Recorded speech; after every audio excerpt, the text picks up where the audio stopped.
இணைந்திருப்பது சங்கமம் வானொலி.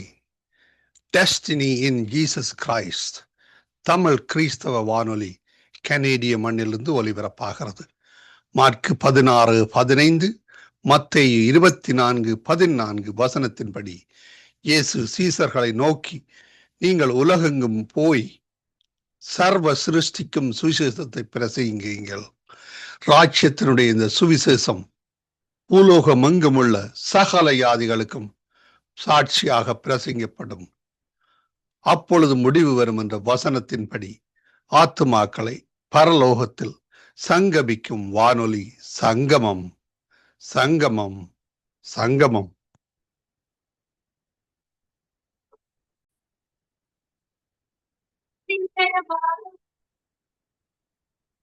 எண்ணாகமம் 5ஆம் அதிகாரம்.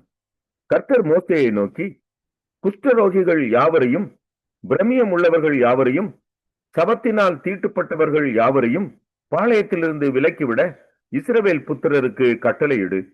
ஆண் பிள்ளையானாலும் பெண் பிள்ளையானாலும் அப்படிப்பட்டவர்களை நீங்கள் விலக்கி, நான் வாசம் பண்ணுகிற தங்கள் பாளையங்களை அவர்கள் தீட்டுப்படுத்தாதபடிக்கு நீங்கள் அவர்களை பாளையத்திற்கு புறம்பாக்கி விட கடவீர்கள் என்றார்.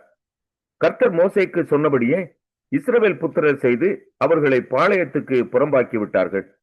மேலும் கர்த்தர் மோசேயை நோக்கி, நீ இஸ்ரவேல் புத்திரரோட சொல்ல வேண்டியது என்னவென்றால், ஒரு புருஷனானாலும் ஸ்திரீயானாலும் கர்த்தருடைய கட்டளையை மீறி மனிதர் செய்யும் பாவங்களில் யாதொரு பாவத்தையும் செய்து குற்றவாளியானால் அவர்கள் தாங்கள் செய்த பாவத்தை அறிக்கையிட கடவர்கள்.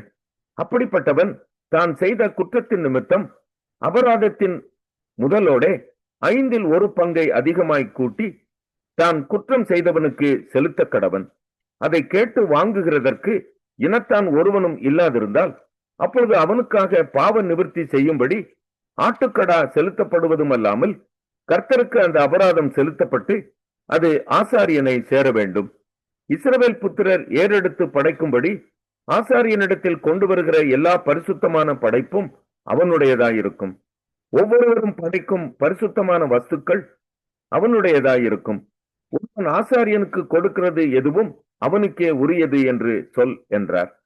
கர்த்தர் மோசேயை நோக்கி, நீ இஸ்ரவேல் புத்திரருக்கு சொல்ல வேண்டியது என்னவென்றால், ஒருவனுடைய மனைவி பிறர் முகம் பார்த்து புருஷனுக்கு துரோகம் பண்ணி ஒருவனோட சம்யோகமாய் சயனித்திருந்த விஷயத்தில் அவள் தீட்டுப்பட்டவளாயிருந்தும் அவளுடைய புருஷன் கண்களுக்கு அது மறைக்கப்பட்டு வெளிக்கு வராமல் இருக்கிற போதும், சாட்சி இல்லாமலும் அவள் கையும் களவுமாக பிடிக்கப்படாமலும் இருக்கிற போதும், எரிச்சலின் ஆவி அவன் மேல் வந்து அவன் தன்னுடைய மனைவி தீட்டுப்படுத்தப்பட்டிருக்க தீட்டுப்படுத்தப்பட்ட தன் மனைவியின் மேல் குரோதம் கொண்டிருந்தாலும், அல்லது அவன் மனைவி தீட்டுப்படுத்தப்படாதிருக்க எரிச்சலின் ஆவி அவன் மேல் வந்து அவன் அவள் மேல் குரோதம் கொண்டிருந்தாலும், அந்த புருஷன் தன் மனைவியை ஆசாரியனிடத்தில் அழைத்து கொண்டு வந்து அவள் நிமித்தம் ஒரு எப்பா அளவான வாற்கோதுமை மாவிலே 1/10 படைப்பாக கொடுக்க கடவன்.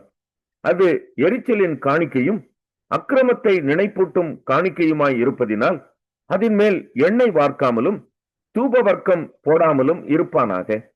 ஆசாரியன் அவளை சமீபத்தில் அழைத்து கர்த்தருடைய சந்நிதியில் நிறுத்தி ஒரு மண் பாண்டத்திலே பரிசுத்த ஜலம் வார்த்து வாசஸ்தலத்தின் தரையில் இருக்கும் புழுதியிலே கொஞ்சம் எடுத்து அந்த ஜலத்திலே போட்டு ஸ்திரீயை கர்த்தருடைய சந்நிதியில் நிறுத்தி அவள் முக்காட்டை நீக்கி எரிச்சலின் காணிக்கையாகிய நினைப்பூட்டுதலின் காணிக்கையை அவள் உள்ளங்கையிலே வைப்பானாக. சாப காரணமான கசப்பான ஜலம் ஆசாரியன் கையில் இருக்க வேண்டும். பின்பு ஆசாரியன் அவளை ஆணையிடுவித்து, உன்னோட சயனியாமலும் உன் புருஷனுக்கு உட்பட்டிருக்கிற நீ தீட்டுப்படத்தக்கதாய் பிறர் முகம் பாராமலும் இருந்தால், சாப காரணமான இந்த கசப்பான ஜலத்தின் தோஷத்துக்கு நீங்களாயிருப்பாய்.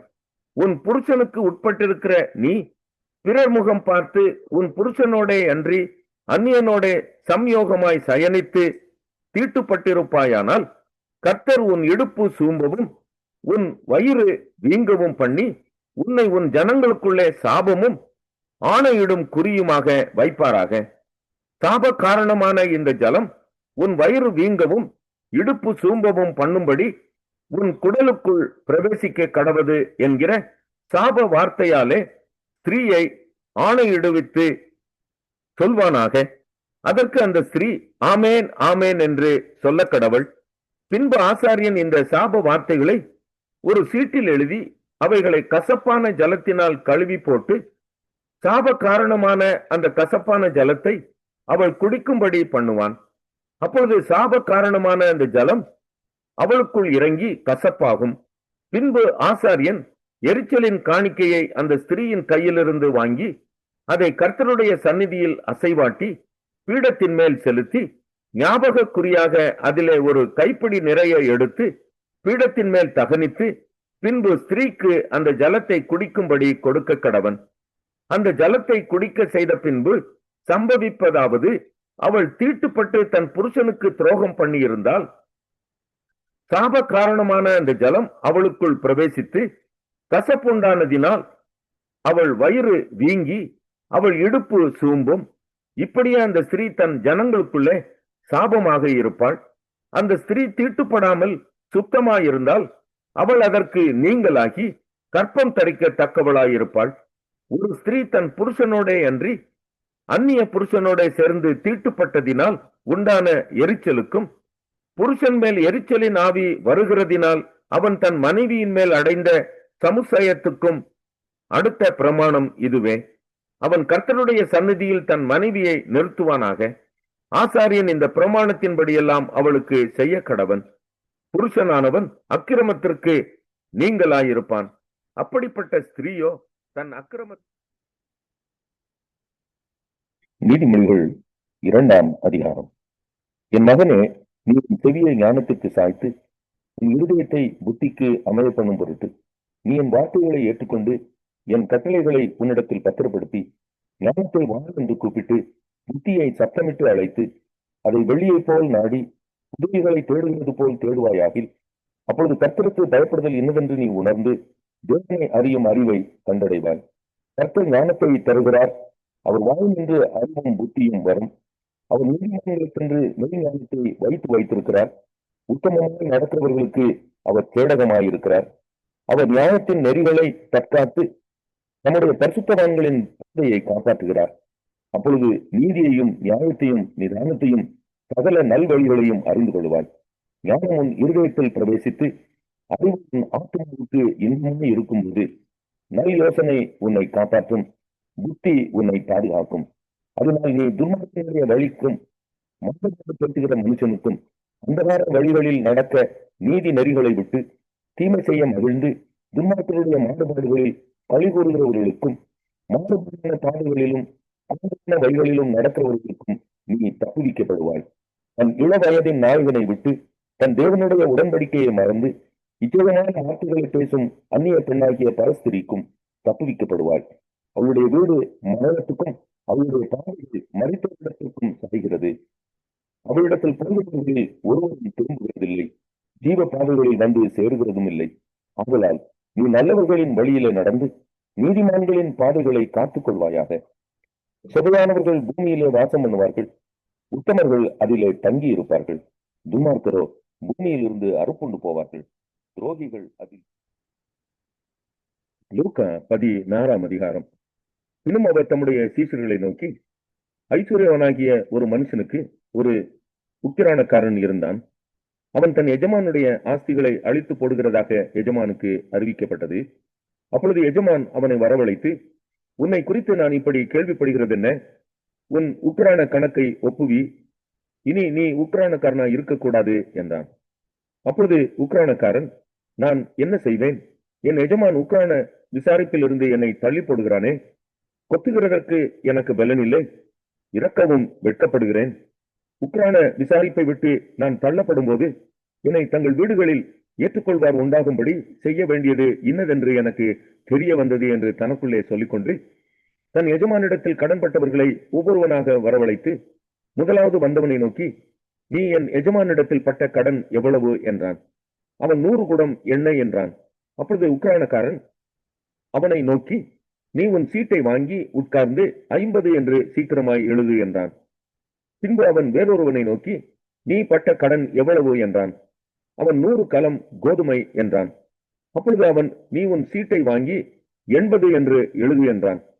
அநீதியுள்ள உக்கிரானக்காரன் புத்தியாய் செய்தான் என்று எஜமான் கண்டு அவனை மெச்சிக்கொண்டான். இவ்விதமாய் ஒளியின் பிள்ளைகளை பார்க்கிலும் இந்த பிரபஞ்சத்தின் பிள்ளைகள் தங்கள் சந்ததியில் அதிக புத்திமான்களாய் இருக்கிறார்கள்.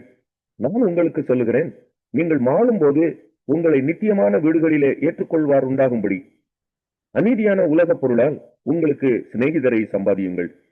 கொஞ்சத்திலே உண்மை உள்ளவன் அநேகத்திலும் உண்மை உள்ளவனாய் இருக்கிறான். கொஞ்சத்திலே அநீதி உள்ளவன் அநேகத்திலும் அநீதி உள்ளவனாய் இருக்கிறான்.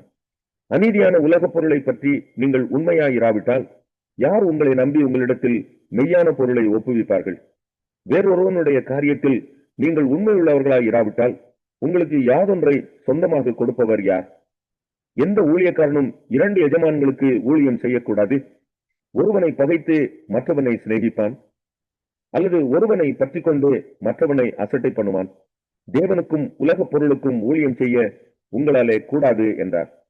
இவைகளை எல்லாம் பொருளாசைக்காரராகிய பரிசேயரும் கேட்டு அவரை பரியாசம் பண்ணினார்கள். அவர் அவர்களை நோக்கி, நீங்கள் மனுஷர் முன்பாக உங்களை நீதிமான்களாக காட்டுகிறீர்கள், தேவனோ உங்கள் இருதயங்களை அறிந்திருக்கிறார். மனுஷருக்குள்ளே மேன்மையாக எண்ணப்படுகிறது தேவனுக்கு முன்பாக அருவருப்பாயிருக்கிறது. நியாயப்பிரமாணமும் தீர்க்க தரிசன வாக்கியங்களும் யோவான் வரைக்கும் வழங்கி வந்தது. அது முதல் தேவனுடைய ராஜ்யம் சுவிசேஷமாய் அறிவிக்கப்பட்டு வருகிறது. யாவரும் பலவந்தமாய் அதில் பிரவேசிக்கிறார்கள்.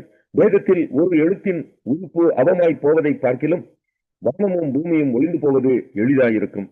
தன் மனைவியை தள்ளிவிட்டு வேறொருத்தியை விவாகம் பண்ணுகிறவன் விபசாரம் செய்கிறான். புருஷனாலே தள்ளப்பட்டவளை விவாகம் பண்ணுகிறவனும் விபசாரம் செய்கிறான். ஐஸ்வர்யமுள்ள ஒரு மனுஷன் இருந்தான். அவன் இரத்தாம்பரமும் விலையேற பெற்ற வஸ்திரமும் தரித்து அனுதினமும் சம்பிரமமாய் வாழ்ந்து கொண்டிருந்தான்.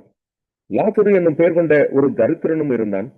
அவன் பருக்கள் நிறைந்தவனாய் அந்த ஐஸ்வர்யவானுடைய வாசல் அருகே கிடந்து அவனுடைய மேஜையிலிருந்து விழுந்த துணிக்கைகளாலே தன் பசியை ஆற்ற ஆசையாயிருந்தான். நாய்கள் வந்து அவன் பருக்களை நக்கிற்று.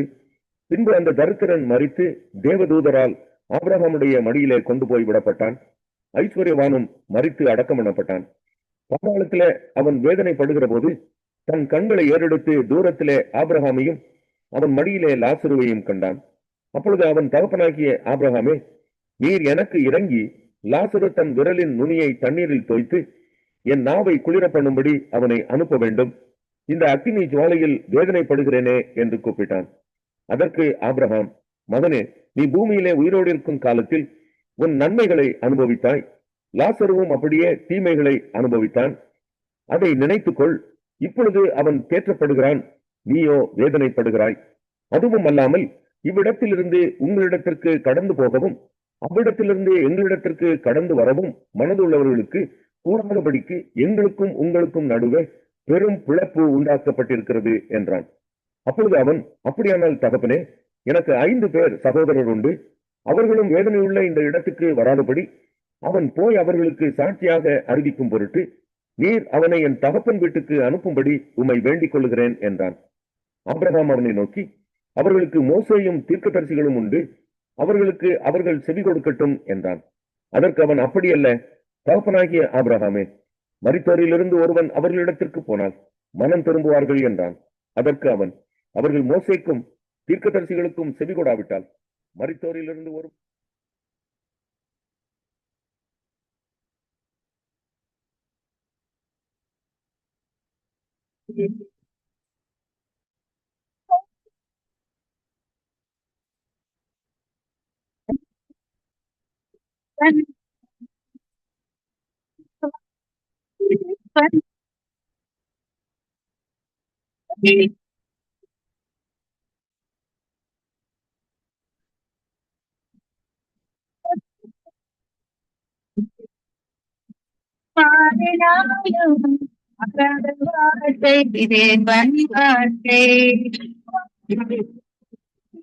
மாறினாலும்